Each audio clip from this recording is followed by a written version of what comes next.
Sure. anyways, I'll get there soon enough. That's Good for awesome. you. That's awesome, Craig.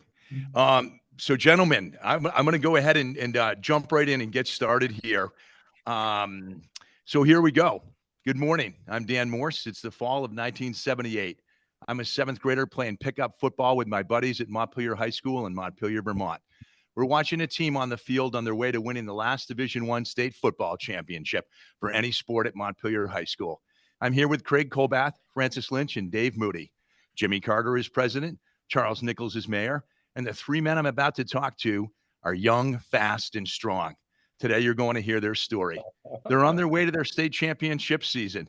Mrs. Pratt is cheering, taping ankles and shaving legs. There's a big-time rivalry with neighboring Spalding High School going back decades. There's a fight at the rec field, and this small 8,000 population D-1 school beats a favored team in overtime, whose quarterback later wins the Shrine Game for Vermont and plays for the Green Bay Packers. There's a police escort on the ride home and a celebration parade with the whole town. This 9-1 team suffers their only loss to Winooski on the coldest day of their lives. How are you guys doing? Are you feeling young, fast, and strong? Hey, Dan, good morning. Well, the newspaper. Not so young, fat, not so strong, but that's okay. How about you, Craig? I'm doing well. Thank you for asking, Dan. The newspaper said on November 11th, you guys were young, fast, and strong. So let's move towards that day. Let's have some fun. Tell the story here, and let's go. So, Craig, I'm going to start with you first. You had several artists on that 1977 team. Tell me about your field trip to Spalding to demonstrate your talents, artistic ability.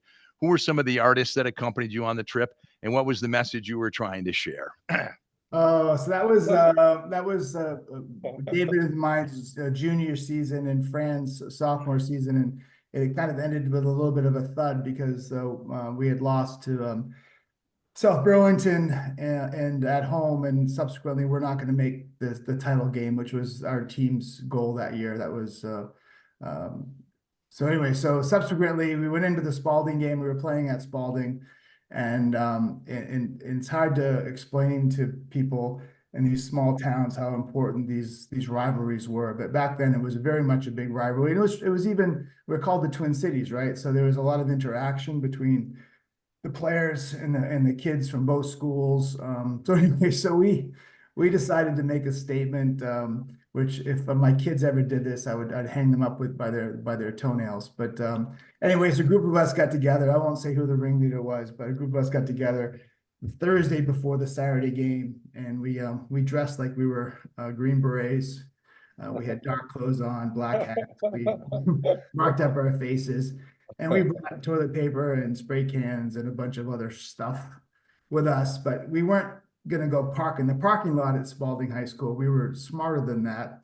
So we thought we were going to park across the river, cross a railroad bridge at night, and then climb over a fence, and then go on and then basically do a decorating job on the field at Spalding High School. Maybe the equipment shed. Equipment shed, the stands, everywhere you saw it was Solon's #1. We left our mark. I'm a little bit ashamed to tell this story to this day, but it was, I got to at the time, it was pretty funny for us anyways. But so anyways, the next day, of course, is Friday, and then the word breaks, and I'm sure the superintendent from Spalding called the superintendent in Montpelier, and the superintendent called the principal, and the principal, talked to the coaches. And so we show up for our Friday, which is a light practice, no pad practice Friday. And BMO is just litting into us and saying, any of you sons of bitches are involved in this, you're never going to play here again, blah, blah, blah, blah. He's just screaming and yelling, and he's really uptight and very upset about the whole thing. So anyways, needless to say, we kept our mouths shut. Nobody ever knew it was us, and we went on to play what I think was probably the greatest high school game that I ever participated in. That following Saturday, it was. I know we're going to talk a little bit about that later, but it was really fun to be on the field and then look up and they tried to paint over the spray painting, but they didn't have enough time to do it. So you can see the remnants of our work as we approached the field, and the 7 or 8 of us that were involved in the little antics. We had kind of grins on our faces under our helmets, kind of smiling over that one. So, but anyways, Hey, Craig, you guys didn't have any Fortnite. There's no violent video games. You had to do stuff in the 70s, right? You make your own entertainment. So anyways, exactly. And I think nobody fell out. Nobody fell into the river off the railroad trestle bridge, and we made it back safely. And then the funniest thing was, so I wake up Saturday morning, and my sister was a freshman my senior year, and so she walks into my bedroom and she takes a Tom's August and she throws it to me at bed, and she goes, "Mom knows where you were Thursday night." And of course, because it didn't make the paper on Friday, right? So it didn't make the paper till Saturday. So the front page of the paper is all these photos of the destruction that was done. And then the other thing that was comical was, and this is when my Spalding brethren weren't so smart. They decided they were going to do the same thing to us, but they showed up on Friday night, and of course, there's like 6 policemen, sitting in the shadows waiting for them. And I think about 10 kids got arrested from Spalding.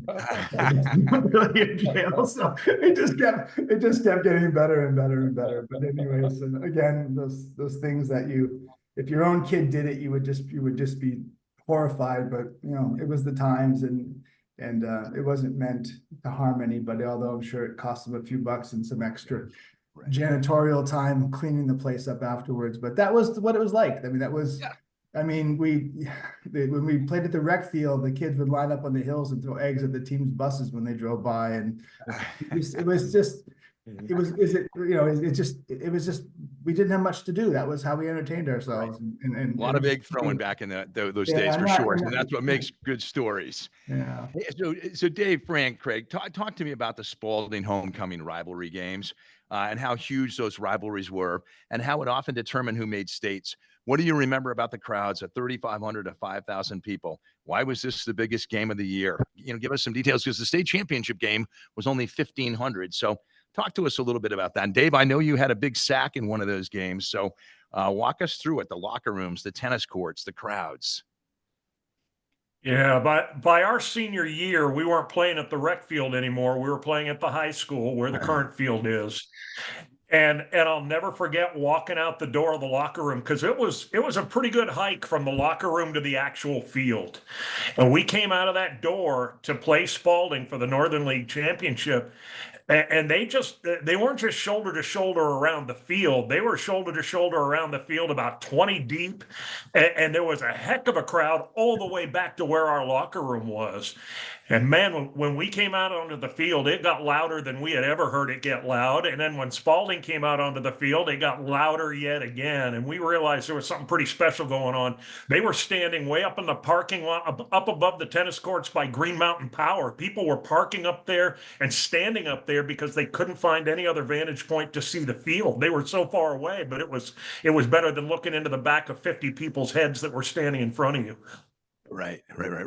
Craig, Fran, how about you guys for those games? What else do you remember? Go ahead, Fran. That game, that was my junior year, and I remember, Spalding, right? They're just down the street, so they're your natural rival. You see these guys all over the place. The only place to go hang out and dance was the Barry Auditorium. So you listen to them talking for a year until the next game, right? And that morning, you have your routine.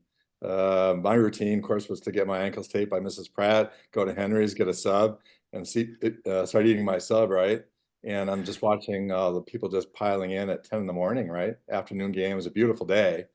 That year, for whatever reason, we just had some good weather. My sophomore and senior year, it was bad weather. But that year was good, and that day was beautiful weather, and kids and families were just piling in, hours before it started. The coaches didn't like them either. And I remember when they were putting the game plan together that week, it was going to be run left, run right, run left again, run right. They gave Wasik was, of course, he knew the offense better than it, even Coach Simpson, and he could audible a little bit, right? That day, his audibles were limited to, Craig left over left guard, Craig over right guard. And the first, I don't know, maybe 10 plays of the game, we didn't huddle, right? And we just went left and right and left and right. And that kind of set the tone for the game. I don't think we scored that first drive, but that was it. And defensively, Brooks, we had two different defenses, right? A 7-man or an 8-man. 8-man, we'd move up a safety, which was usually me, into a linebacker spot, and Brooks was creative, schemes, always was super smart. And that day, it was just a matter of attacking. There wasn't a play that we didn't blitz. So they wanted to beat them, and they wanted to beat them hard. Okay. Craig, how about you? I know you said BMO is. Go ahead, Dave. Francis Brooks's motto on defense was the ball is always ours. The other team may have it in their hands right now, but the ball always belongs to us, and we're going to dictate what happens to that ball on both sides of the line. Yep. Craig, and I know you said BMO was annoyed with these homecoming games with Spalding. He wasn't, for whatever reason, wasn't excited. Yeah, he didn't. He wasn't happy when the student president, student body, whoever selects the homecoming game, he wasn't happy that they chose the Spalding game, last game of the season. He would have preferred to have it earlier in the year. But it was the right choice, I think, for the communities. Everybody was excited about it. As Fran said, it was just a beautiful fall day, clear and crisp. It was perfect football weather, and people came out to watch the game, and it was we didn't disappoint. We played a really strong defensive game, and our offense. Spalding had some strong kids, so we weren't overpowering them offensively, but we definitely were controlling the tempo of the game. I don't think there was ever any doubt we were going to win. It was just we never really broke away to where it was over, but you get the sense that they just couldn't do anything against us. And our defense, I think, our defense played well against South Burlington. You look at the scoreboard, it says we left 30 points, but you forget there was an overtime score there, and they were a very powerful offensive team. But after that, we let up 6 points to BFA. 6 points to Spalding and 14 points to Brattleboro. I think that just tells you what Francis Brooks did with that defense and the schemes that we ran. And it was hard for people to try to figure out what we were going to do. So. And Spalding must have made you guys a better team, right, for the state championship game. And if they're pushing you, and there were rivalry, and you guys are battling back. Spalding never did anything for us. Let's just get that clear. So they didn't cheer for you in the state championship game. I'm wondering about that, right? Okay, all right. I'm not giving Grenier and those guys any credit. All those guys, no way. I'm not giving them credit for anything. So no. All right. Well, now toyed with them for a while, but there was never any question how it was going to end. Yeah. And the only reason they scored at all against us was my fault.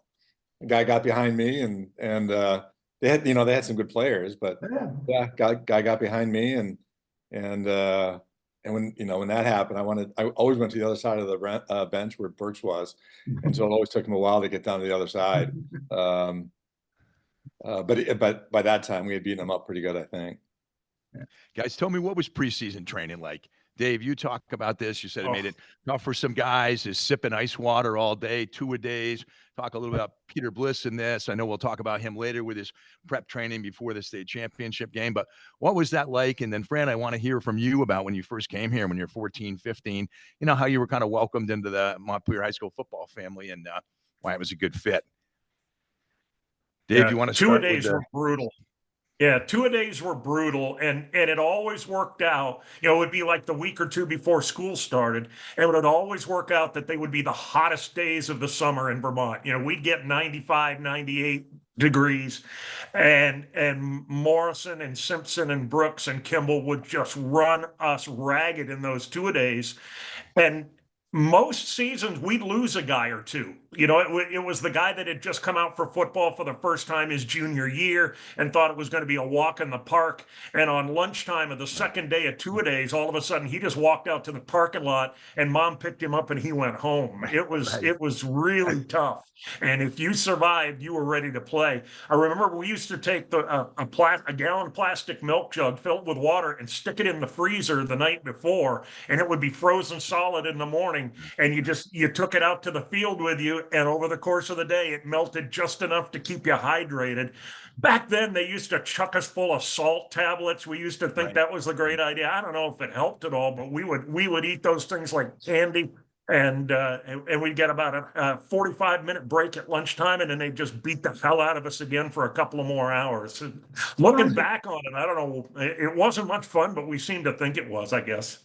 You guys remember, I don't know if they started in our junior year, Fran's sophomore year, or our senior year, Fran's junior year, but after we finished the morning session, we would take our pads off and we would go into the gym with a jump rope. Remember? Oh yeah. And so we would actually, after doing the whole 2-hour workout in the morning, we would go into the gym, and it was always stuffy and hot because it was August.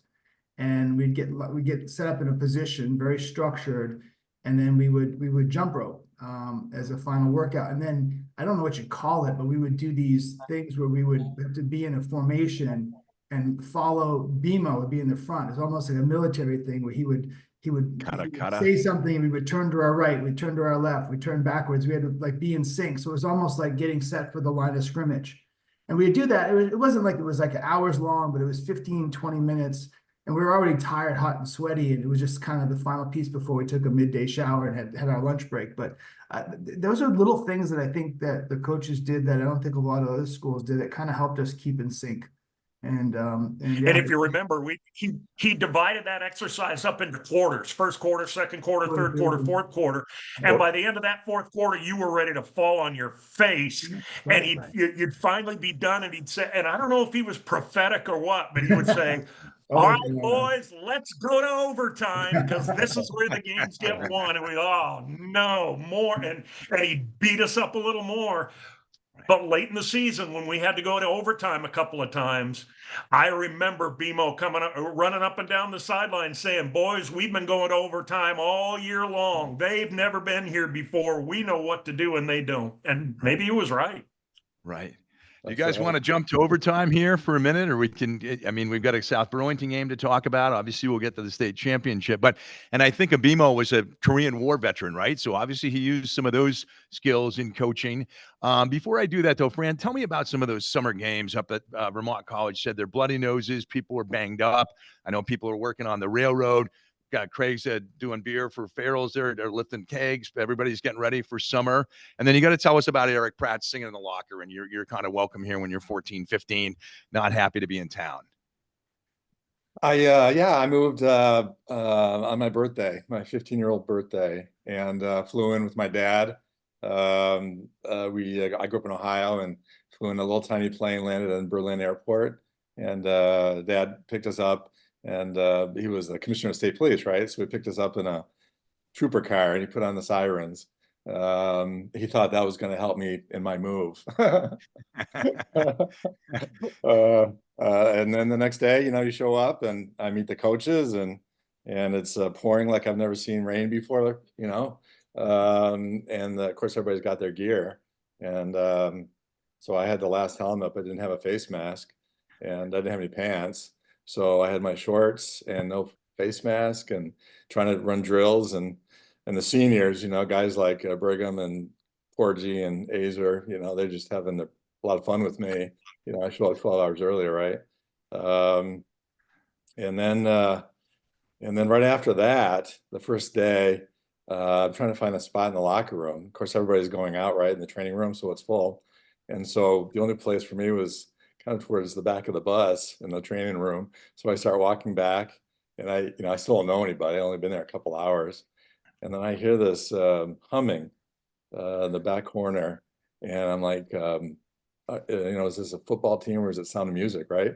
So I just kind of gravitate over there, and there's Craig and Pratt and Smirsky and Lauren, and they're all in the corner all by themselves. And I'm like, these guys either got kicked out already for singing, probably. And the only place I could sit was next to them. And so that was when I met all these guys, first day, and didn't say anything. And they certainly didn't ask me to sing. You had to earn your right for that. Yeah, and kids aren't that welcoming, right? But at least they're friendly enough, and nobody talks usually in those lockers. So that makes that makes sense. I mean, it changed my life. I mean, in a lot of ways, they're still my friends, right? And for better or for worse, the friends you have in high school, it's kind of unusual that friends that I have in high school are still, my best friends. So that either says that, you know, we're just got along for all these years, or we can't make friends. One of the two. Guys, let's jump into this season here, and then I'll come back to this summer before. Actually, you know what? Let's get there. So here's the games: MHS 33, Essex 1. You got the St. Johnsbury game. You got a lot of blowouts: 30-0 over Burlington, 40-6 over Linden, 34-6 over Rice. I know, Craig, you say Rice was always a tough team. We've got the Winooski game we've got to talk about here. South Burlington, the double overtime. BFA, they jumped on you, and then obviously the state championship. How about we start maybe with the Winooski game? You guys are 9-1 in the season. This is your one loss, 14-34. What's the weather like? What's that game like? What do you most remember about that? And what was the value to the loss? And Craig, what can you tell us about Kevin Allen? So it was a rain, like we talked about how great the weather was. We had two games that were particularly not so great. One was Linden, where it was snowing, and then there was at Linden up in the hills, and then the other one that we had that was particularly cold and wet was the Winooski game. And Winooski had this athlete, his name is Kevin Allen, and Kevin was kind of a star of Winooski sports the whole time that we were in school together. I'm not sure if he played varsity as a freshman, but he definitely played as a sophomore in football and baseball. And he was extraordinarily fast, incredible eye-hand coordination, and also really tough.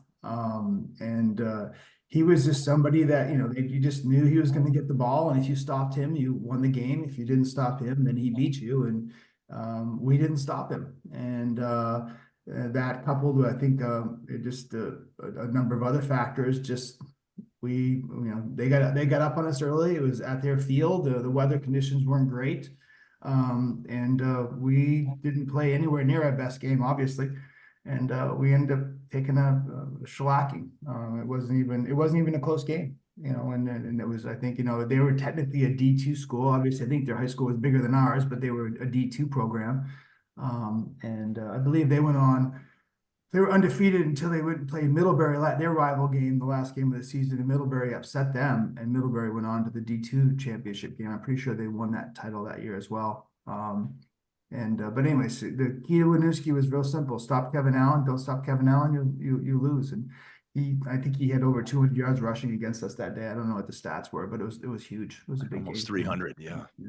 Yeah, we never laid a finger on him all day long. I mean, there was an inch of standing water on the field. The wind was probably blowing 40 miles an hour.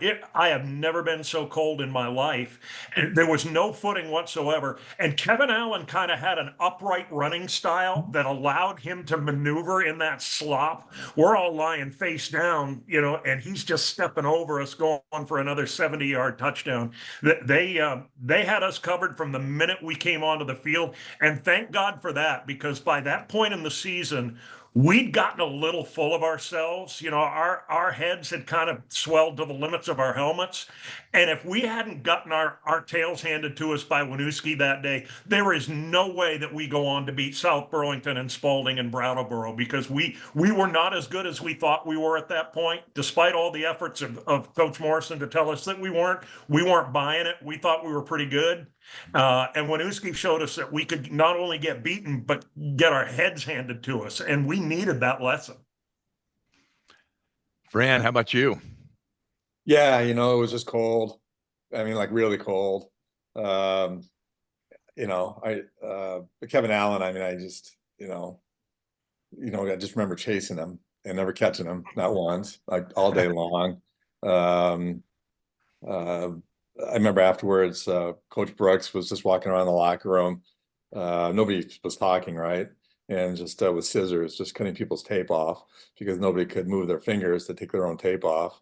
It was just an awful game. And Dave's right. I mean, we had a couple of points in that season where 16, 17-year-old kids thought we could, beat the Packers at the time. And Winooski showed us we couldn't. And so that was really, really, he's right. We never would have won the next game or the game after that if we hadn't had our head right. Winooski got our head right. So, Fran, you told me a story, and I know you guys both said you were in the shower for an hour after the game. It was so cold you couldn't get unthawed. Craig, I know you hurt your knee at Rice the game before. That's why you weren't playing in that one. What What was this talk BMO gave you, Fran, about kind of blowing the season here? I'd like to hear that. I'd like to hear a little bit about Brooks's house with the bloody noses before the summer. The coaches are all excited about your team. Then let's get on kind of a winning roll here, because that's really your only downfall. So what's BMO tell you? What's he, when he pulls you guys in, what's his message? And then what are the summer games across from Brooks's house like? Sure. Well, so it was after the Burlington game, and we were on a pretty good roll, and Burlington was always tough, always hit hard, and we beat them pretty good. But for whatever reason during that game, and Wasik, I remember he was throwing his hat. He wasn't happy about something. I was grouchy and pouting. I don't know why. I thought I was way better than I was, right? A couple other guys, and so we beat them. And the next week, I'm walking to class. Coach Simpson touches me on the shoulder and says, "Coach wants to see you after school before practice." I said, "Oh, great." And so I show up in this room and I look around and it's all my friends. I mean, we're all in there. I'm like, oh, it's not anybody's birthday, so this can't be good, right? And so he explains, the story, right? He says, without saying you guys are good, he says, I don't know what he used, competent or okay or something, right? And but then he tells us, he says, but you're not where you need to be. Your heads aren't right. So, and he pointed it out to each one of our faults. It's not like as a group you guys aren't right. It's like Frank. He always called me Frank, which my mom hated because people call my dad You're in Frank. the paper as Frank a lot too. Yeah. Yeah, my mom hated people calling me Frank because that's what everybody called my dad, and she couldn't take that. So, Frank, get your act together, right? That court, anyone around the room, right? And it was bad. I mean, it was kind of embarrassing, right? And I remember being at practice afterwards, thinking, you know what, he's right. For me, anyway, what am I doing here, right? We just had a great win, and we beat them pretty good, and I need to change my attitude. And that meeting amongst us guys, right? I think Smirsky probably came up with it, but that was the attitude adjustment meeting.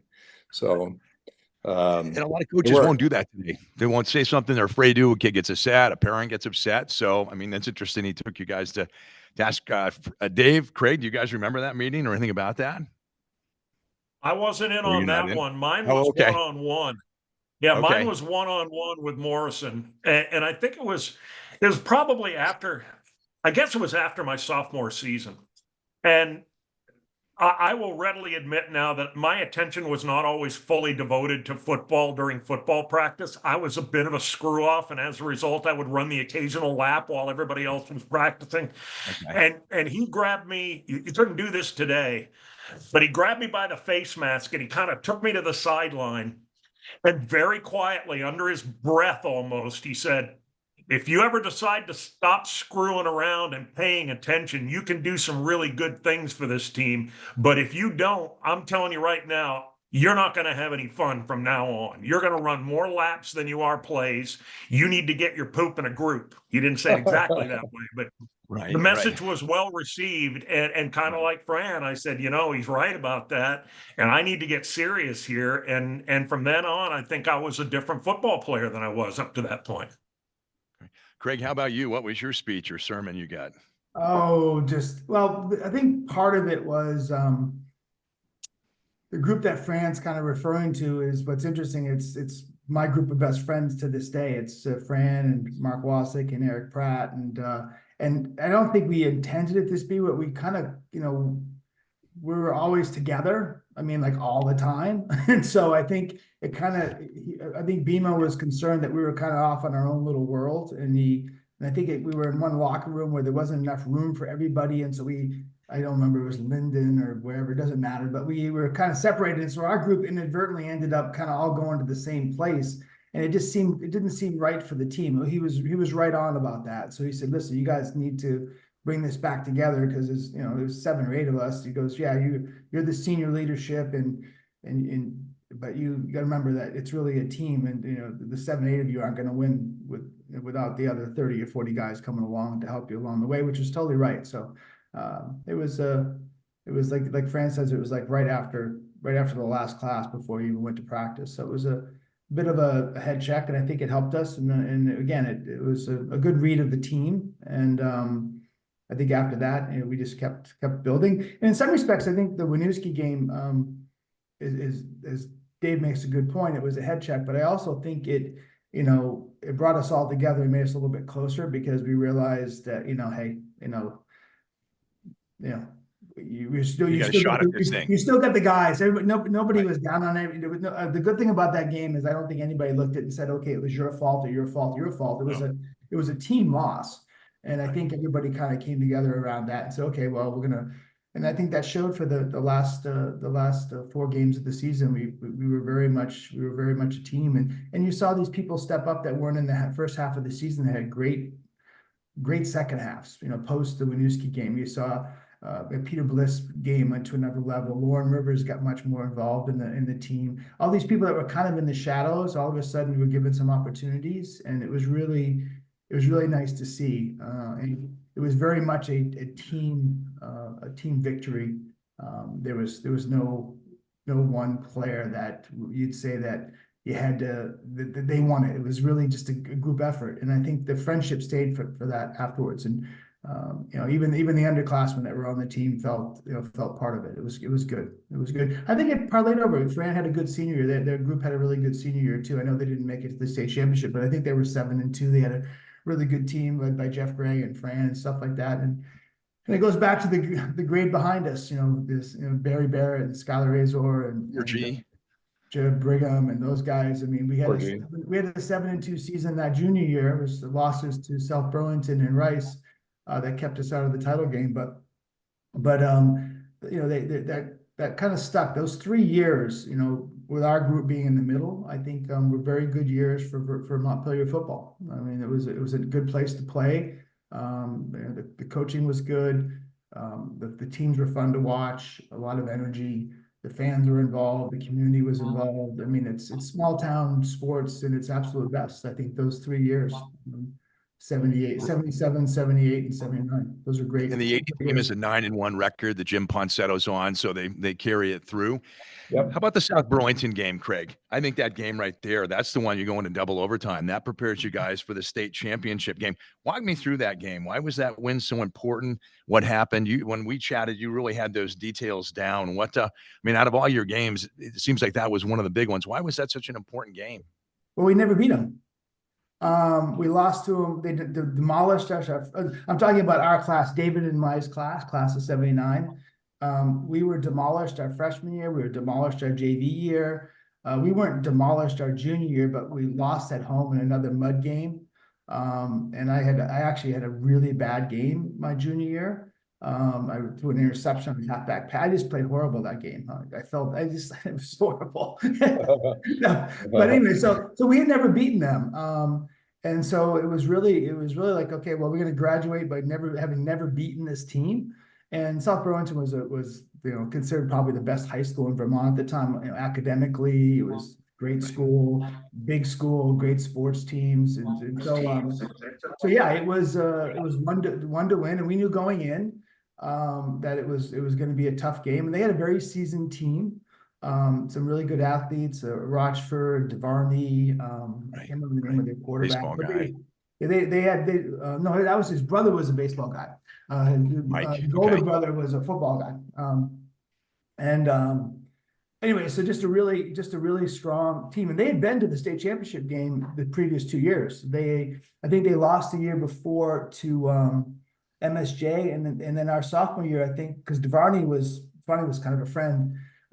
They won the state championship. He was a sophomore running back for them, and they won the state championships. They'd been in the state championship game the previous 2 years, so they were the defending North champs. So of course they were the ones circle the calendar, and as David and Fran know, I had a particular special relationship up in South Burlington because my high school girlfriend was actually went to South Burlington. I met her at the state track meet at the end of our junior year up at Essex Junction. And her and I started dating that summer, and then so I ended up having spent a bunch of time with the South Burlington players over the summer into the fall. So I would see them a lot. So leading up to the game, I had a lot of interaction with their players. Right. Much kind of like we all had interaction with the Spalding kids, but this was kind of unique because so that game had held a particular level of stress, I guess, or pressure. Perform, deliver. Yeah. So anyways, yeah. So Go hang out with your girlfriend afterwards and beat no, them. I didn't go back up that weekend. I stayed home. Wasn't a safe space.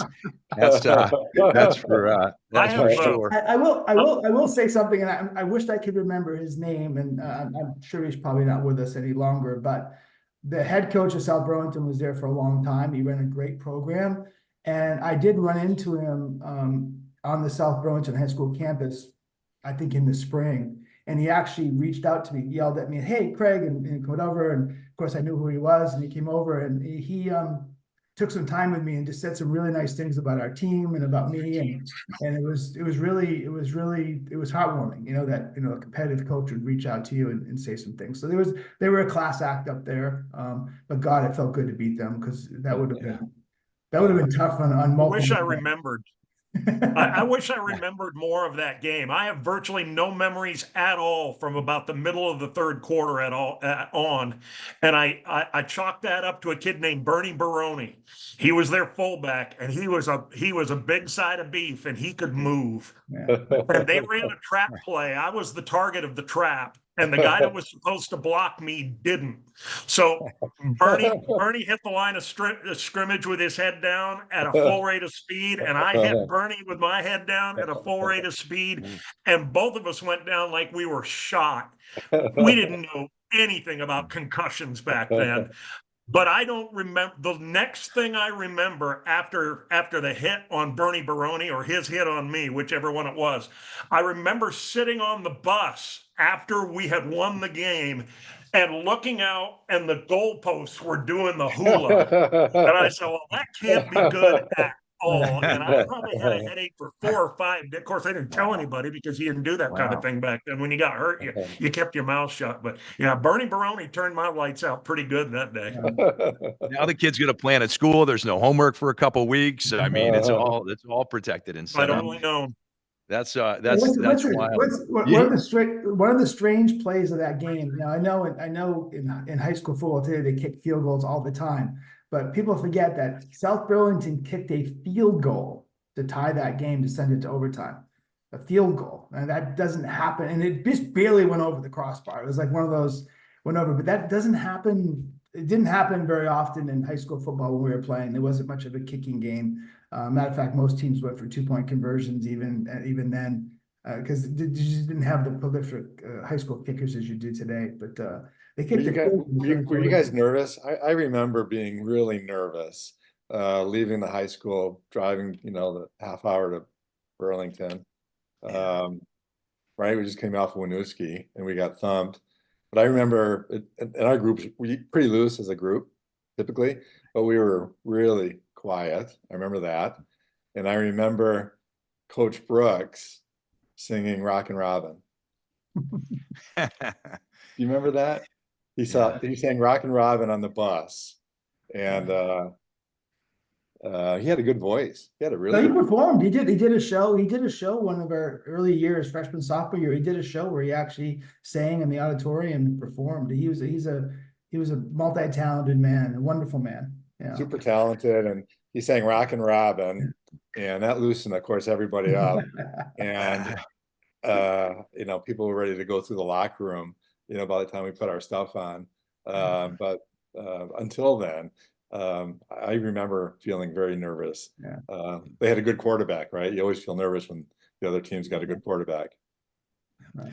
Brand, it's funny. I can remember looking at the team pictures. Your sophomore year, you're in there. You're the new guy. You don't look quite as comfortable. Junior year, you're really comfortable. Senior year, you're very comfortable, right? So, you're kind of like Ponsetto in a way, that young guy that's trying to fit in with everybody. They're looking to you. Craig, Dick Yates or Bob Yates, maybe, when I was looking through the thing and found your guy's trophy, that's the guy that played for the Patriots. I think he went to Burlington, but then coached up there in the late 70s because they had some good teams. That might be the name. I'm not 100% positive. Yeah. Yeah. Right. Yeah. I think that was, I mean, because Yep. just like nobody knows sort of about your team really when I was there, nobody knows about that guy that's in there from the 50s and 60s. So it's interesting, all this history. Yeah. Rand, tell us a little bit about Mrs. Pratt here. Shaving your legs, taping your ankles. That goes on for a couple seasons. I'd like to hear that. And then, guys, I want to tell me about Mrs. Pratt, Janine Pratt, Eric's mom. What role did she play in supporting you and the team in this championship season? Why is she such a special person and a part of your class? Well, I'll start just with my little story, right? And then, Craig, of course, grew up with Eric, back next door, essentially, and knows the Pratts and Mrs. Pratt better than anybody. And I don't know how it started. The Pratts were all of in Craig's basement and the Pratt's basement. I spent way more time there than my house, right? Just going back and forth. So, I mean, as soon as I got there, I don't know how it ended up, but we just ended up and Craig had been doing it for years, but ended up playing, their basements, right? And then I had always had ankles, right? I can't find a curb on a street that I walk off to this day that I don't twist my ankle. I don't know why. I just always been that way. And then Mr. Kimball was in charge of taping everybody, Fred. And so we started doing that, when I got there, sophomore year. And then and Mrs. Pratt, the way she is, I was telling her, I said, Mr. Kimball, when he's taping your ankle, right, he puts this tape on and it always rips your hair off. And she goes, "Oh, I'll take care of that."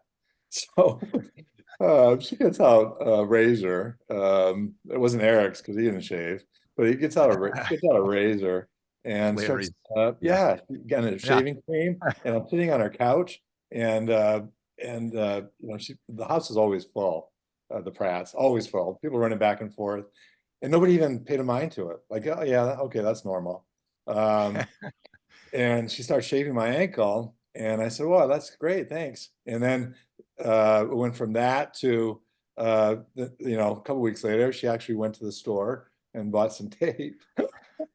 She shaved my ankle, and then and then she got to the point where she was yelling at me like, "I have to, you're not doing it. You have to sit there still." And then she'd hit my foot and make sure my ankle was at an angle, right? So for the next 3 years, like I said, after these guys had left, and that was my senior year, I mean, it was so commonplace for me. I'd show up and Mr. Kimball would look at my ankles and he'd say, "Mrs. Pratt," I said, "Yep, oh, you don't need me," and then move on to the next guy, right? So it was very calming too, the way Mrs. Pratt is, just very calming and yeah, and I don't think my hair is growing back on my ankles all these years later. And Craig talks about her cheering from the sideline. You can hear her. I remember at the basketball games with her fur coat, when we're watching that. So somebody that does all those things for you. Dave, Craig, what else do you remember about her? Just the raccoon coat, right? The long green and white knit scarf hanging around her shoulders. And when times got tough, you could always count on, from the next to last row of the grandstands at about the 40-yard line, you'd hear Mrs. Pratt. And Eric would go, "She's mine." And we all loved her. I mean, we just loved it. And it didn't matter if we were up 40 or down 40. She was just as excited. It just never stopped with her. Yeah. So Janine just celebrated her 90th birthday this past year. Fran and I actually had a chance to go back for the celebration with a number of other people. Obviously, Eric was there, John Samirsky. But yeah, she was a mother of 6 children. The oldest was a girl, and then she had 5 boys. So her oldest son, Dean, actually played on that 72 championship 72 team. state championship team. Yeah, Yeah. he was on that team. So she had experienced that before. And then and then one of her middle sons, Tim, was on the hockey state championship team. Right. I think he was the team captain. So she'd been through a couple title marches through that period of time. But it was and she's like a second mom to me. I'm very close to her and the family. But we used to talk about it when I had my own children. Her philosophy was, the kids are going to go out and do stuff. I'd rather have them do stuff under my roof, so I know where they are and what's going on. And so the level of patience that her and Larry showed over not just our tenure, although I think Eric was the one that probably drove them the most crazy. Mhm. You know, Eric was late for everything, so they would move the clock ahead 5 minutes, and this is before obviously everybody had a phone, right? They moved all the house clocks ahead 5 minutes. A couple months later, Eric goes, "God, I haven't been late for school like in ages." And he discovered they moved the clocks ahead 5 minutes, and so then they moved the clock. Then he figured that out, and they moved the clocks ahead 10 minutes. It took him another couple months to figure out why he was always on time. But yeah, I mean, they're just Eric's a character and a free spirit, and but anyways, Janine and we just became part of us, and I think because all of us, I live right next door to them, and because so much of us just spent time together there, it was really a second home for me and for a lot of the other guys in the team, and we would spend a lot of time. They finished up this basement. They had black lights. They had black light posters on the wall. They had a good sound system, and they used eggshell cartons because they were a very frugal family. Eggshell cartons was their suspended ceiling, and sometimes we'd get wrestling and stuff like that, and somebody would jump up and knock out a bunch of egg cartons, and we'd have to go to the store and buy some more eggs so we could put the egg cartons in before Larry discovered that we ruined his ceiling in the basement. So a lot of good memories down there, a lot of fun. I would say a little bit of beer was drunk over the years too, quietly when nobody'd see us. So we were, very careful about those things. So anyways, I remember Larry. When we were putting together our yearbook in our senior year, you have those senior superlatives: most likely to succeed, most likely to do this. Well, when it came down to most school spirit, I don't remember the guy that won. It was one of the students, but the female most school spirit was Mrs. Pratt. Yeah. There was not going to be any question about who Yeah, that was. we had to drag her into the photo shoot. She was not actually happy about that. She just like, No. yes, said you have to. The whole class voted you there, so you have to come do it. Yeah. I ran into Larry years later, looking for money for Little League, and he must have been out of patience and been frugal there, because I got a lecture about Little League sports and stuff instead of a donation. So that was my interaction with Larry. Larry coached. Larry That's back when kids went out and asked for money, right? I just write a check for my kids now. I took my reading. So. Yeah, Larry coached Little League. He coached the Twins for many years. He coached Eric and Mark Wassett were on that team through Little League. So he was a baseball coach for years. Yeah. No, I can relate, guys. Let's talk a little bit more about the season here. Samursky, Wasik, Pat Healy, others. You had a lot of depth on this team, a lot of offense. You had a lot of size and strength. When's the point that you came together as a team, and when did you really start winning? I know, Dave, you talked a little bit about this mentality. It was just as easy to win as it was to lose. I'd like to hear about that, because obviously, if you guys didn't win this state championship, we're not having a conversation here today. So, tell me a little bit about winning and when you guys came together. We weren't very good our freshman year, or at least for the first half or 3/4 of it. We didn't win many games. And I don't know if it was Freddie Kimball was our coach back then. And he's our freshman coach. And he always said, I used to hear stuff after the fact because my mom worked at the school. She was the guidance department secretary. So long after the fact, she would tell me these little stories. And after we had already, graduated and won the state championship, she told me, she said, Freddie Kimball knew that you boys were going to win a lot of games. She said, about the third practice of your freshman year, when, we'd never played anything but flag football up until then. We'd never had any full contact. And most kids are a little reticent about, putting on the pads and going full contact for the first time. Fred walked into my mother's office one day and said, "These kids are insane." She said, they came up to me at lunchtime of the first practice and said, "Coach, we're tired of running all these drills. When do we get pads so we can start hitting people?" And he said, and I knew then they were going to be a different kind of football team. And took us a while to figure it out, but we soon came to the conclusion that it took just as long to lose as it did to win. And winning was a hell of a lot more fun. So we just kind of tuned ourselves up a little bit and started playing a little harder and ended up winning a bunch of games. Craig, anything else to add to that, or any of these unsung heroes? There was a nice progression when we came in as freshmen.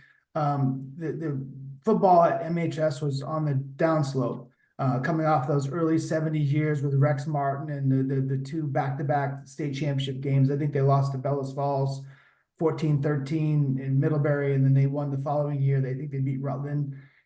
in Norwich in a blowout. And so then after that, they just, whatever, for whatever reason, the team just fell off. And I'm pretty sure our freshman year, in sophomore year, I don't think the varsity won a game. It was 0-8, 0-9. It was 25 team wasn't strong. My brother was on that. Yeah. Yeah. And so what happened, but you saw the progression. Our freshman team won a few games, and then our JV team was quite good. I think we only lost a couple games. I think we lost to South Burlington. I think we lost to Rice, and then we didn't play against Spalding because of what happened the weekend. So the way it used to be, the JV games used to be the Monday after the varsity game, and that way the teams couldn't coach the offenses. So the theory was the JV games would always be after because they didn't matter as much. So we were scheduled to play the Monday after the Friday night Spalding game at the old rec field, well, not the old rec field, the current rec field for Montpelier. And that game, Spalding, I think, kicked our butt pretty good. And Mark Wasik was the sophomore quarterback on that team, and there's a few other of our classmates that had been moved up. Keith Devon, I think Pat Healy, and one or two others. But anyways, they kind of got their butt kicked. But there was a melee, whatever you call it. Basically, the fans and the teams had a brawl at center in the middle of the field, and it went on for quite a while before some calmer people sorted things out. And as the Spalding buses were leaving, kids were waiting with them with their eggs and just splattered the buses, and just, it was really quite not good. So the rumor over the weekend, again, no cell phones, no social media, right, was that things were going to get ugly at the JV game. So we all got called in. The JV team got called in, I think, to a meeting like at lunchtime, and they notified us that the game had been canceled. So we didn't get to play our last game. So we prepped all week, and we never got to play Spalding. So we as our class was 2-1 against Spalding. We lost to them our freshman year. Then we beat them our junior and our senior year, but we didn't get a chance to play them our sophomore year. So that was a strange. A little bit, it goes back to that whole Spalding history. And I think that had a little bit to do why we started this podcast. That little adventure that we took was kind of a little bit of a payback to all those other things that had happened. Right. The running over there on the railroad track, the artwork. And Craig, you might have implicated a few guys along the way. We haven't put anybody specific. I know if they want to come forward and go on participating in a criminal activity, which I think we're past the statute of limitations is good. Statute of limitations get us covered on that. But if they want to come forward, I'm not. Right, I get you. Dave, tell us a little bit more about that fight at the rec field. Charlie Caparis is involved, right? Let's hear a few details. It got ugly for a while there until the cops showed up, until the cops showed up and cooler heads prevailed. I will never forget Charlie Caparis, Chucky's dad. Chucky went on to become mayor of Montpelier. Charlie was a big dude, and he was strong as an ox. And I don't know who it was, but one of the Spalding fathers had grabbed a hold of one of the Montpelier players. And, it was Barry. So, a little Italian guy. He probably wasn't 5'7", but he was mad. And he grabbed one of our kids, and Charlie stepped up to him, and he reached out and he grabbed him by the front of his shirt. And he lifted him right off the ground. His arm was straight out, and he just held him off the ground. And I'll never forget seeing this little French guy, his feet kicking in the air. Down, put me down, put me. Well, Charlie finally did put him down, but he suggested in the strongest terms that little French-Canadian guy's involvement in the melee was over. And I've never seen a guy get off the ground and turn tail and go the other way as quickly as that guy did. Charlie made his message. He got heard. Maybe all the windows weren't in the Spalding bus on the way back too. Is that a possibility?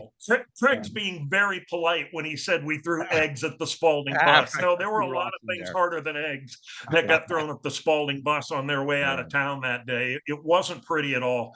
And anybody that ever characterizes Montpelier Spalding back in that day as a friendly crosstown rivalry, they weren't there. Because there was nothing friendly about it. You did not socialize with Spalding kids. I remember, at one point, Wasik went out on a couple of dates with a Barry girl.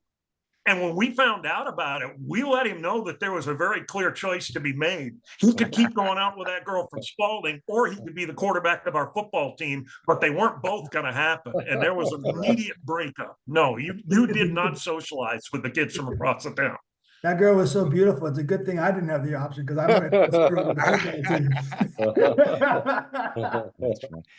Hey guys, I want to transition to the state championship game here just to kind of keep moving. But one thing, Dave, you said to me that really stuck out. You said BMO was a master salesman. He was running up and down the sidelines in Brattleboro. You said there's a sea of purple. Yeah. They're saying there's only can play 11 at a time. Why was he such a good psychological coach here? And let's jump into this game a little bit with Brooks and Simpson as coaches, and maybe Craig, you're in Eric's walk before the game, before we start. So let's talk a little bit about that. About BMO there. Let's get ourselves down to Bellows Falls. Yeah, we're out there pregame, doing our calisthenics and our jumping jacks and our pregame warm-ups. And we were a pretty small school. We were not a Division I school because U32 had gone away, quite a couple of years before that. 71. So we were much smaller. And Brattleboro's team came out onto the field, and it was just like this sea of purple. They had, they had more kids on their varsity than we had on the freshman JV varsity, the band, the cheerleader. They had a lot of kids. And it was kind of intimidating because here comes this tsunami of purple. And I remember BMO running up and down through the ranks as we're doing our calisthenics saying, they can only play 11, boys. They can only play 11. And that was exactly what we needed to hear at that point because we were counting heads and we weren't doing well in that comparison. Craig, tell us about before the game. You and Eric, probably you guys got some time to kill, right? They get you there early, 9 o'clock. What are you guys doing before the game here? So kind of like the South Burlington story, I had a little bit of a Bellows Falls story. So the championship game was in Bellows Falls. I actually, as a very young child, from the age 3 to 4 or 5, like right before kindergarten, I lived in Bellows Falls, and I lived right next to this field. And my parents actually built their first house there.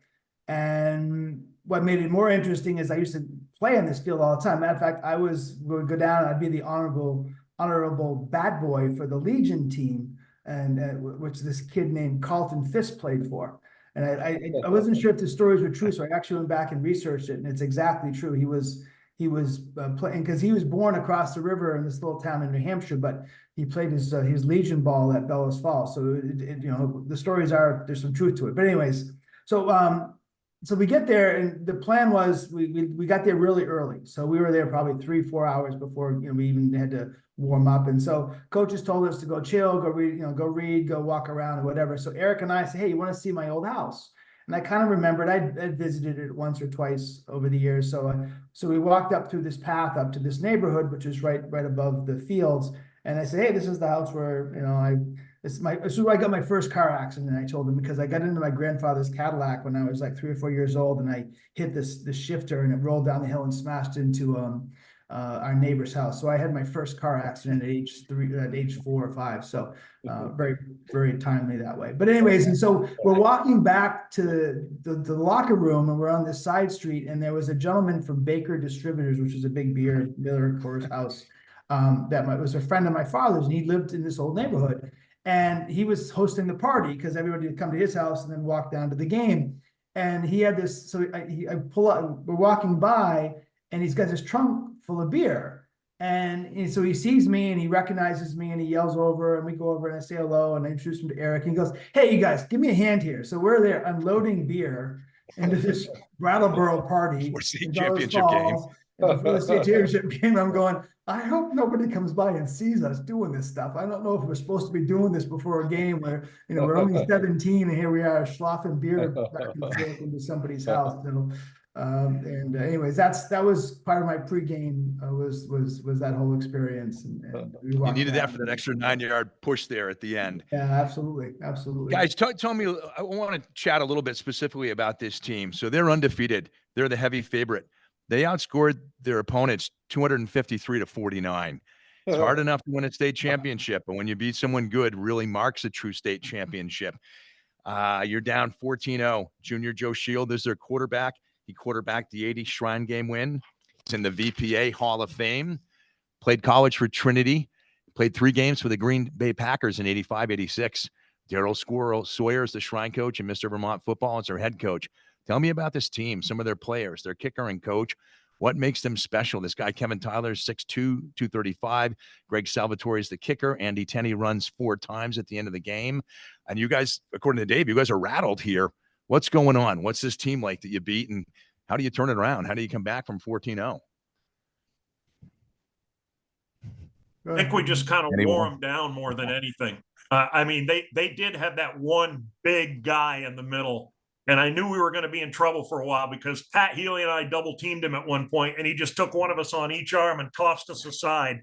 Fortunately, we were able over time, I think by the middle of the third quarter, the tide had kind of turned in our favor. And we had worn them down at least physically.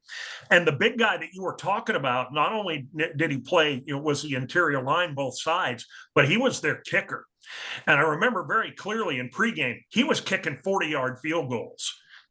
And in the overtime deal, a guy that could kick the extra point can win you the game. Right. And I don't want to jump ahead here, but we scored a touchdown in overtime and then blew the extra point.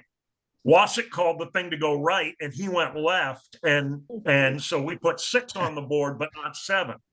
And if they had scored a touchdown, this kid would have kicked the extra point all the way to the Connecticut River. So we knew if they scored on us in that overtime, the game was over and we lose. So we knew pretty quickly we had to keep them out of the end zone.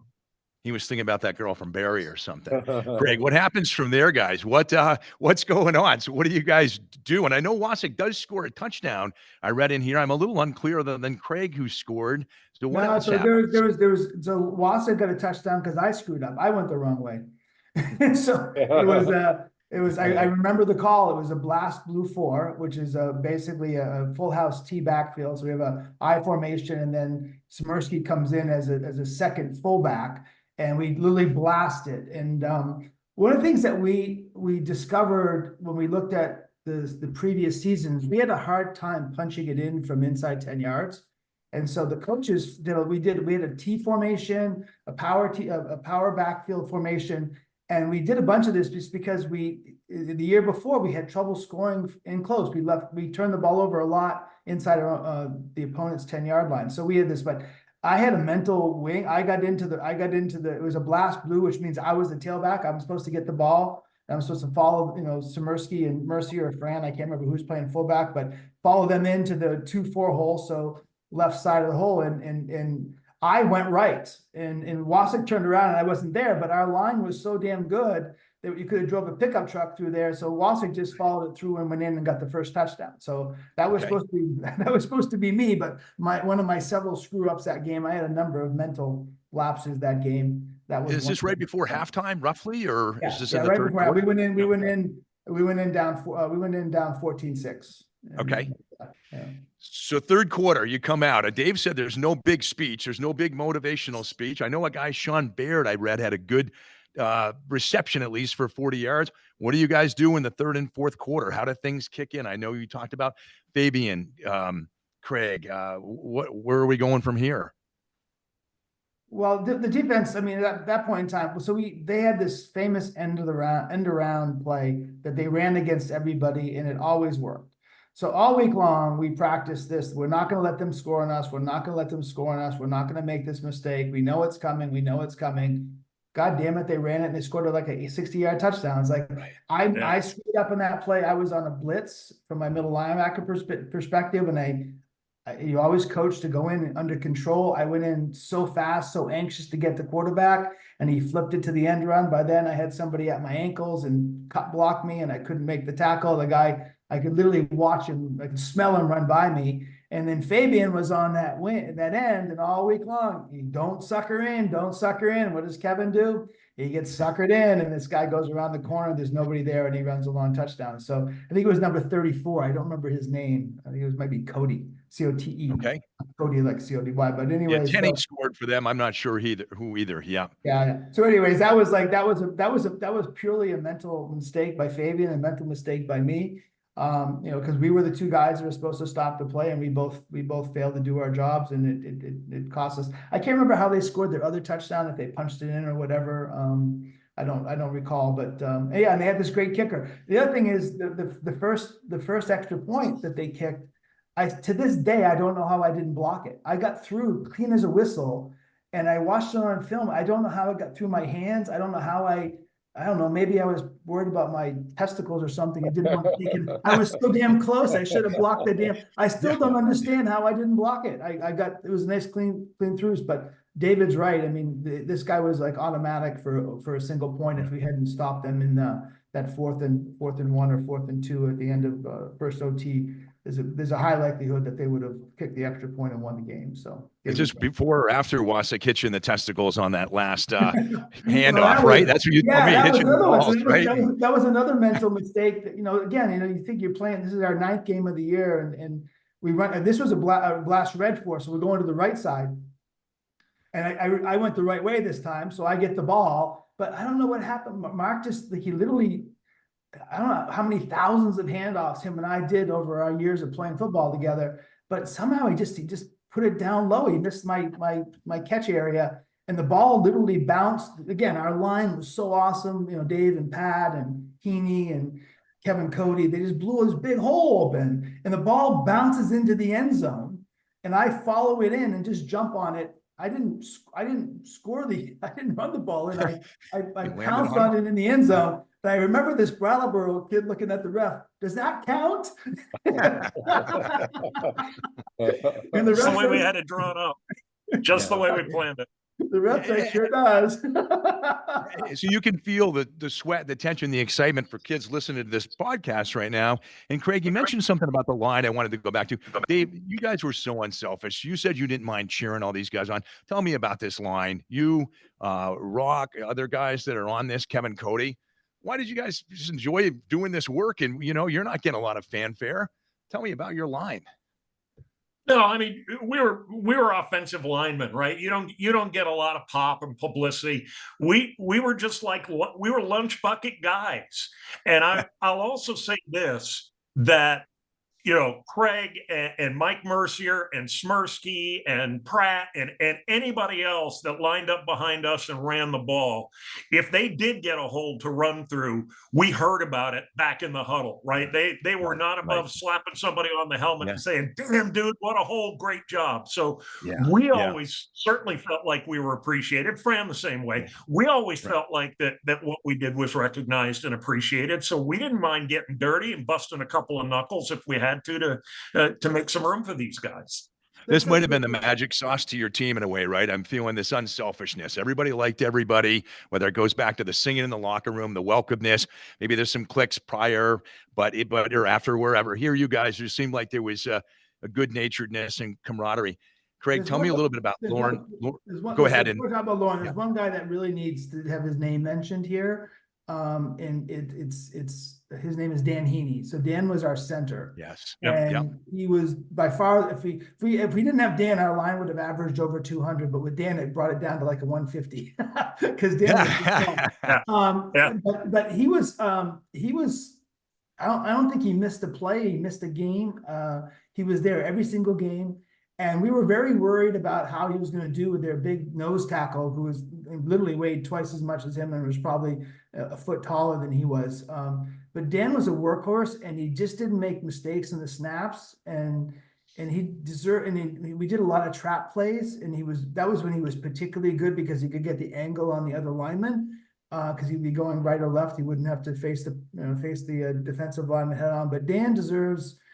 We wouldn't have won the state championship without his consistent performance over that period of time. He was really he punched way above his weight and size for sure. Yeah, that's very true.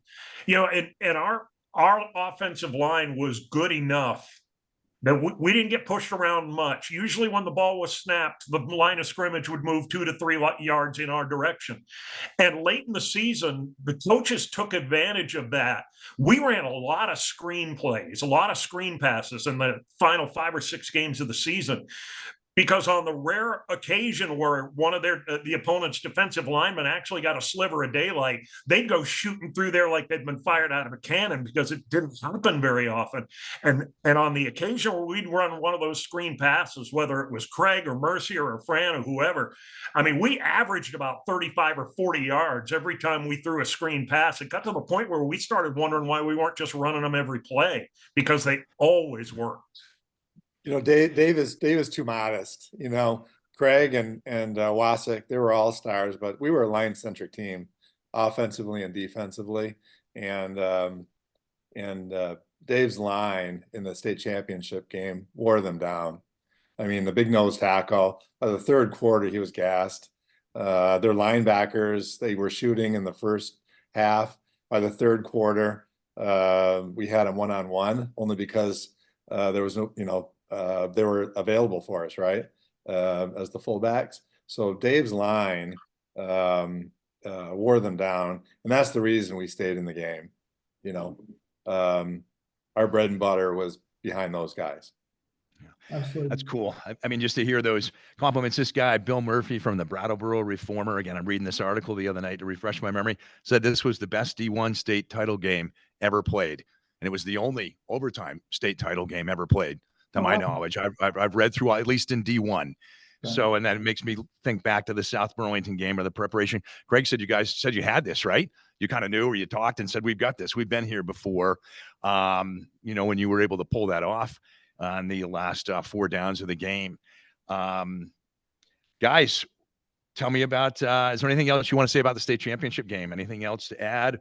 Players? I'd like to maybe hear a little bit about, go ahead.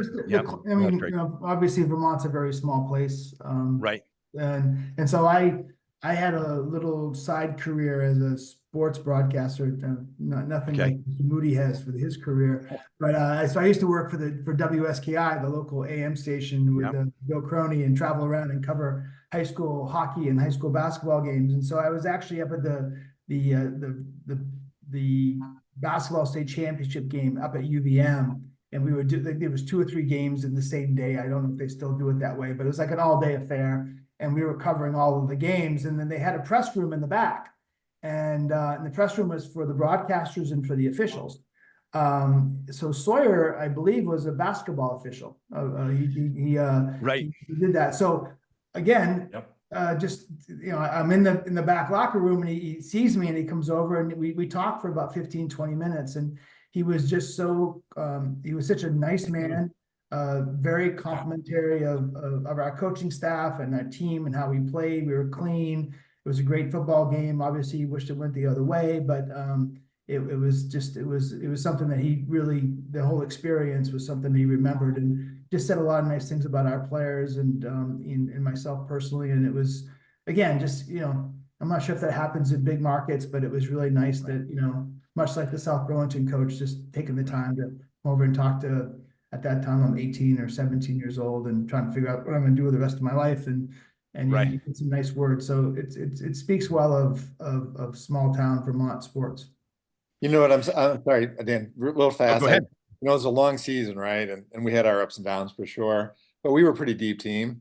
We were a senior laden team with leadership and certainly a lot of talented guys that could have played in really big market high schools. We were in a good cycle with our 4 years that we were there. But my class, there were some really important contributors, right? Yes. Guys like Kev Cody and Jeff Gray. I remember in Burlington game, he had a interception to get in for playing defensive back to get in to score. Dave Jordy, he was a tough kid, put his nose in everywhere. Jay Ruel, he didn't have the size, but he had the heart, right?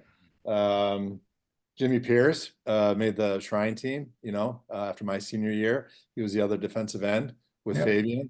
And I looked at his face and his long hair for 3 years in those 4 quarters. Craig was talking about between, in double sessions in the summer, right? You have your jump rope and it's 100 degrees in the gym. Jimmy Pierce was the first guy that I actually knew who his name was.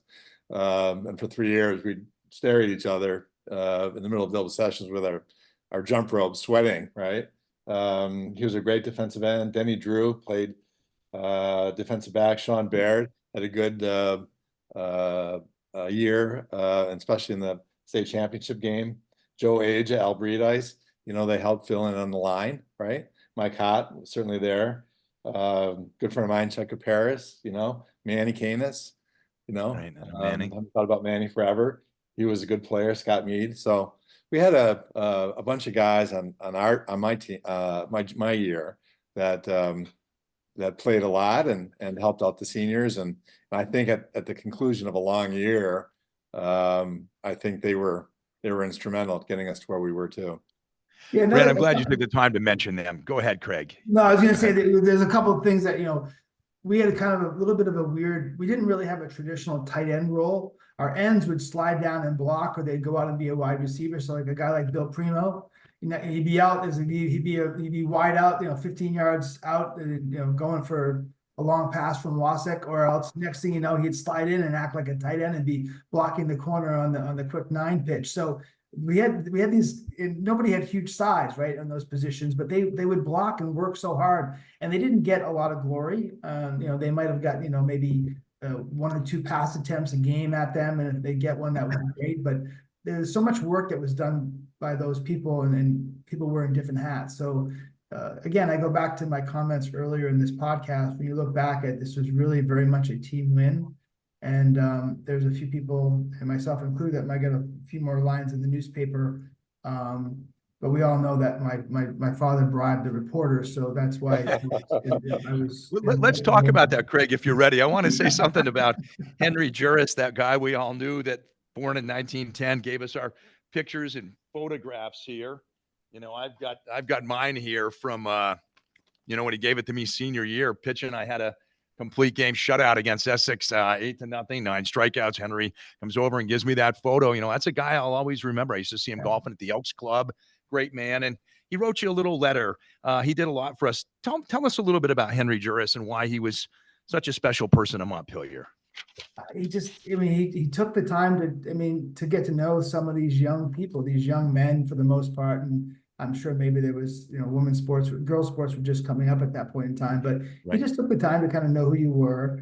But yeah, so for those that listen to this podcast, my father was in the beverage alcohol business, and he had a lot of swag and a lot of samples. And so at the end of the season, I get this handwritten note sent to me from Henry, congratulating the team on the championship and myself for my personal success and how much he enjoyed watching the season, et cetera. Just a really nice note.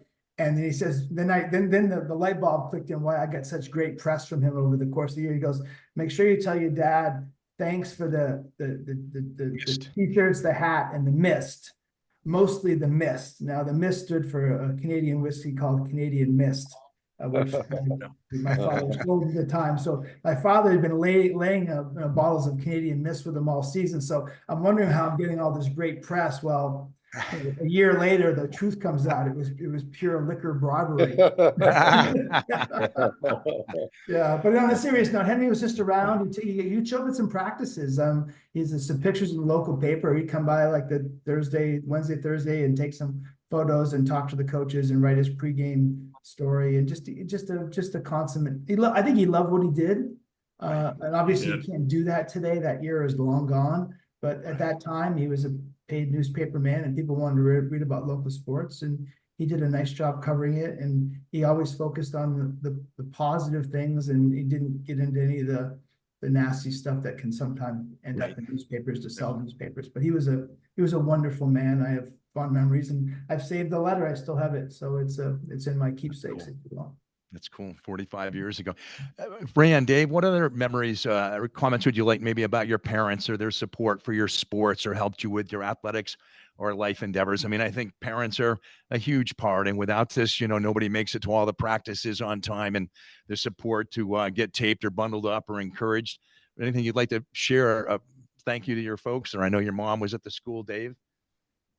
Yeah, the whole parents group was pretty phenomenal. You know, they didn't just do the home games, man. They would go to Middlebury, they'd go to, you know, wherever we went, they were behind us.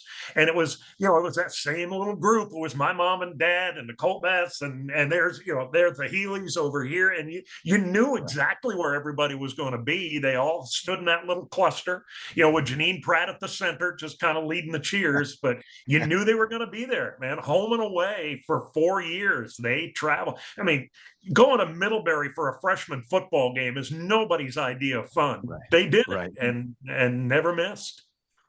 Cool. Fran? Yeah, I mean, you know, of course, you know, none of us are here without our folks and coaches. I mean, I think back and all the positive influences we've all had, right, Dan? And I, you know, I certainly, you know, I was very lucky with my folks, and like I said, you know, we'd moved out. My dad had taken the job as the police commissioner, and so we moved out my sophomore year. And I wanted, I really, really wanted to make the varsity when I got there, and I wasn't going to. I didn't know the plays, right?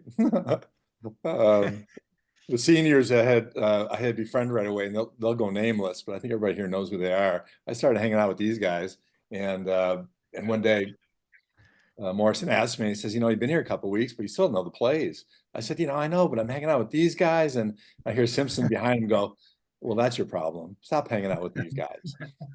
And so I started hanging out with Bliss and Craig, and but I had a secret weapon too. And Simpson told me, he says, you know, you never would have made varsity, but your dad showed up every day in his uniform with a sidearm. So, I don't know what you were worried about, right? You know, they So you know, Canadian mist or a handgun, one way or another, your kid's going to get playing time. The great Okay, American way, liquor and guns, the great American There you go. I just did There it you the go. old-fashioned way. that's how you get ahead. Yeah. Hey guys, before we get ready to wrap up, and I want to mention all the players on the team here. Is there anybody or anything else or anyone else we're forgetting before I kind of get to our final question here, reflection? Okay. We haven't really talked about Mark Wasick much. Okay. And I think that's a name, you know. Okay. Mark's no longer with us. Great. For those of you listening that don't know that, but you know, Mark was a phenomenal athlete. He was sneakily fast, had a great throwing arm, went to Columbia, was super smart, understood, as Fran said, the offense as well as Simpson did. And it was just, you know, again, he could have easily played two ways. I mean, he could have been the starting whatever defensive end. I think he even played tight end in college, but I mean, he had size, length, whatever, but he was just so precious to us as a quarterback that we basically didn't let him play defense or do special. Right. This is your job, Mark. This is what you're gonna do. Right. And so yeah, there's no state championship without Mark behind center. And if You know, and you'd look at him and you didn't necessarily look at him and think athlete either, because when he ran, he was all elbows and knees, right?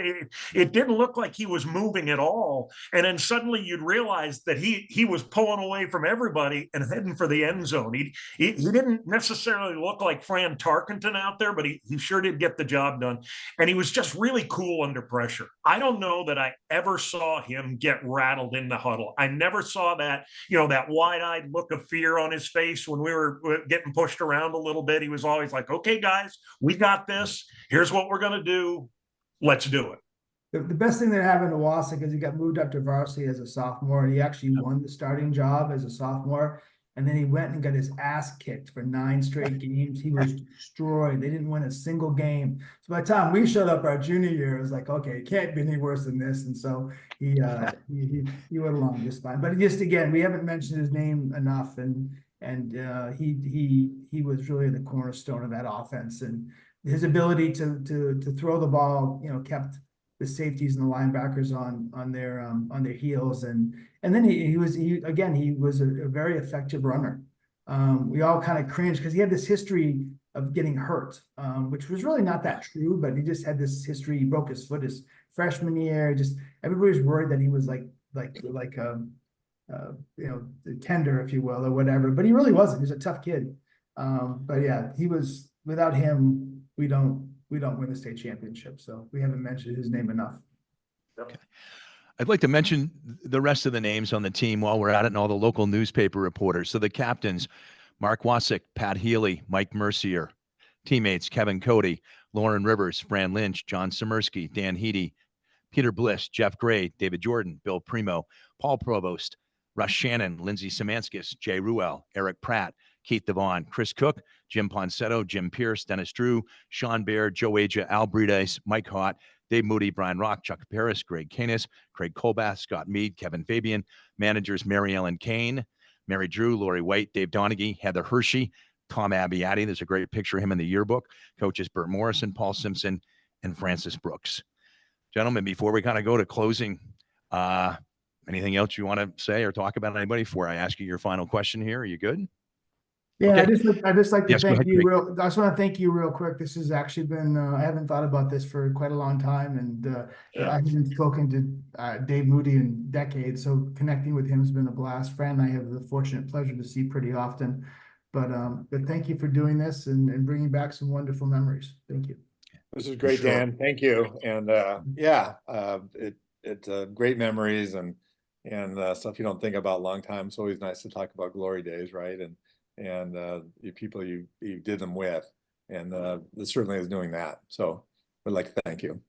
Yeah, I haven't welcome. felt too much about Al Bundy either, talking about our 4 touchdown in one game days for Polk High School. I guess when it's you, it's different, right? You're all welcome. Very welcome. My pleasure. In closing, I'd like you to share with me one thought about how this experience has affected your life in a positive way, how it has changed you, how it helped you in high school, or a memory you carry from it, or someone you'd like to remember from this experience. Dave, you want to go first? Fran, Craig, doesn't matter who goes first. Yeah. Maybe. We used to have a drill where coaches would pair everybody off according to size, which means that Pat Healy and I would always be head to head in a 4-point stance, and they'd blow the whistle, and it was basically just bull against bull. One of you would end up on their ass, and the other one would end up standing over them. And with Pat and I, it was pretty much 50-50 because we were about the same size. And I remember one day we're down in the 4-point stance waiting for BMO to blow the whistle. And he looks down and he says, "Boys, football's a lot like life. The first man to the line usually wins." And I looked up at him and I looked at Tate, and Tate looked up at him and Tate looked at me. And I'll be damned, both of us were the first man off the line for the rest of the year. And I've never forgotten that. And it does apply to life in general. First man to the line wins. It's a great point, Dave. It's a great lesson. Fran? Yeah, I mean, for me, of course, it was, life changed. Like we talked about, I'm still friends with all these guys, and we try to talk as much as we can. But if we haven't talked to somebody in 5 years and we run into them, it's like nothing ever changed, right? And so nice to see Dave and go through these memories, and the football was a big part of it. I mean, there's no denying that, but the memories and the lessons that you take as a teenager really are important. I mean, they really are. First time that you really get a chance to count on somebody important. And high school can be funny, right? I mean, we've all got kids in high school, and high school is a funny time. And every time I talk about my high school, you always wait to last, right? If anybody asks me, my kids or their friends, and I explain to them how fun high school was for me, and nobody believes it, right? And it really was. It was fun. It was the relationships that you make, and you're so awkward and unsure of yourself. But we got very lucky having these coaches who were accomplished. They could have coached anywhere. I mean, I really mean that. They could have coached in college for sure, or other schools for sure, but they didn't, and we were the beneficiary of that. Growing up in a small town like that, or playing high school football in a small town like that, we were Friday Night Lights before Friday Night Lights.